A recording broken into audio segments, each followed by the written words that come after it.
So today's video, I want to talk about why I bet my 7-year-old to give up sugar for 1 year, and I bet him £100.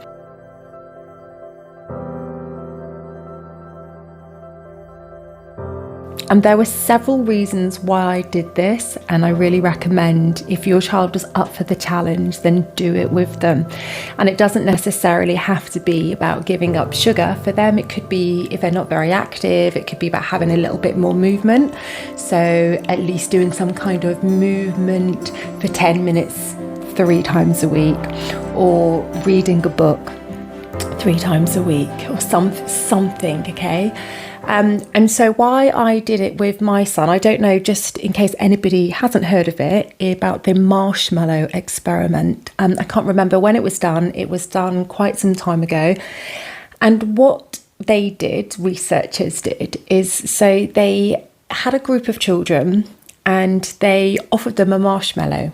And what they said was, if you can basically eat this marshmallow now, or if you wait until we come back in the room, you can have 2 marshmallows. And it's very funny, this experiment has been done since then, and it is quite funny to watch the children trying to not have the marshmallow. And I massively recommend watching some videos on it, because it really is fascinating. Anyway, what they found from the study, so it was a longitudinal one, they actually went back years and years, 10, 20 years later, to look at what happened to those children. And what they found was the children that waited for the interviewer to come back and have 2 marshmallows actually did better in life. And the reason they did better in life is because they were able to delay gratification. Now, I know so many of us out there, I'm definitely a culprit for it, is wanting something now. And so rather than just waiting or holding off, just wanting it right now. And that's probably why so many people are in debt, because they just can't wait until they've built up their own money to be able to get that. So with my son, the reason I did it for him was there was actually more to it than just the delayed gratification. And a year, if you think about it, a year is a long time for a 7-year-old. So apart from just the delayed gratification, one of the other reasons I wanted to do it for my son was for him to understand about addiction. And this is very important to me because I've had addiction most of my life. I'm 43, and for 30 years I've had addiction. And I think when you're a child, it's very difficult to understand that. And I really wanted to find a way of helping my son to really understand, not through my words, but through his body. And so if you don't know, that sugar is actually one of the most addictive substances out there. And it drives me crazy, because this is why it is in probably 80-90% of the things that are in the shop. And all those cereals that with all that sugar that we're giving to our children first thing in the morning. And it's because it keeps them addicted. So if anybody hasn't heard, there's loads of research that's been done on it. And one particular one was about rats. And we do a lot of experiments with rats and mice because they have the closest physiology to humans. And what they found was the rats are actually more addicted to sugar, or they become more addicted to sugar than they do to cocaine. Okay, and this drives me crazy even more and why it is in so much things that are aimed at our children. So for my son, I kind of thought, okay, well, I did explain to him, giving this up, actually feeling what that craving in your body for the sugar, that is addiction. Okay, and if he remembers this growing up, just remember it's easy to not start addiction than it is to stop one. So remember every time he's craving that sugar and how that feels in his body. And just when he gets older, just don't start any addictions, or do his best not to anyway. Excuse me.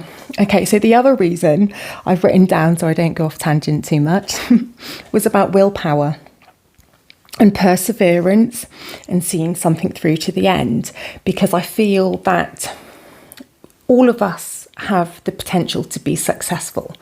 If we just choose what we want, so we know what direction we're going in, and just keep working at it every day, whether it's a small amount or a big amount, but keep going at it. And I love the quote that winners never quit and quitters never win.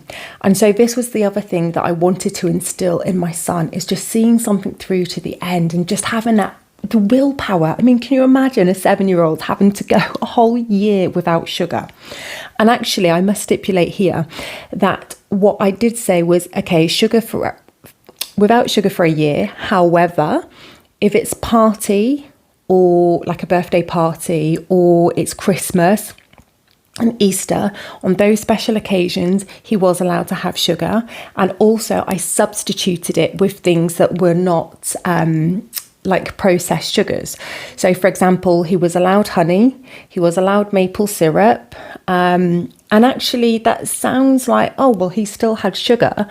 But you go in the shop and you go and have a look at how many products just don't have these natural forms of healthy sugars. It is very, very hard to find.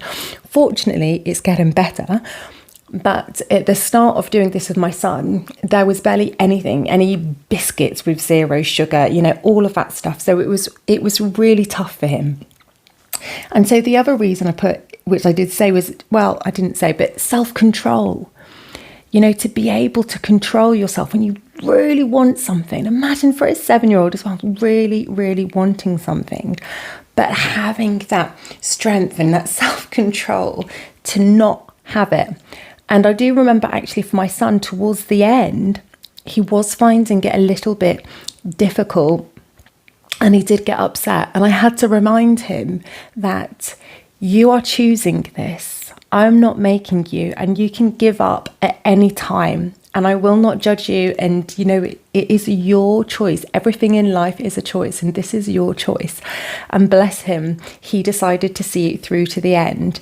And there's not many things that I'm proud of for myself, and that's not because I'm not happy with my life or anything at all like that. I'm just more in a place of gratitude. But for my son, I was so proud that he actually managed to achieve it and accomplish it, So now he is 8 and he has gone back to sugar, sad to say. However, all of those lessons that he was able to gain from giving up sugar for the year, it's far more than the £100 that he got. And actually, I gave him £200. He didn't know, but at the end, I decided to give him 2 because I was just blown away by his strength, determination, willpower, and just attitude to just keep at it. And it's funny, I must say, after I did say to him, like, once he's had a bit of time to, chillaxing, whatever, maybe we could do something else. And he was like, I don't want to do another thing for a year. I think he just probably didn't realise how long a year actually is. However, once he comes back round, I think my next thing I will do with him will be either a book where I get to choose and we can read it together.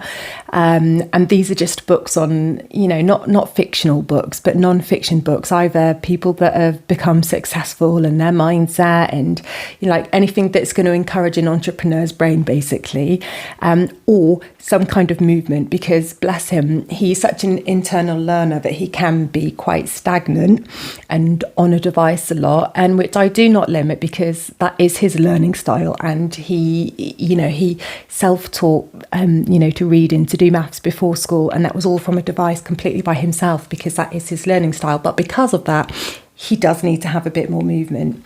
So that was the other thing that I'll be putting forward to him. Anyway, I digress. If you're watching this and you've got this far, then I challenge you to really think about your child.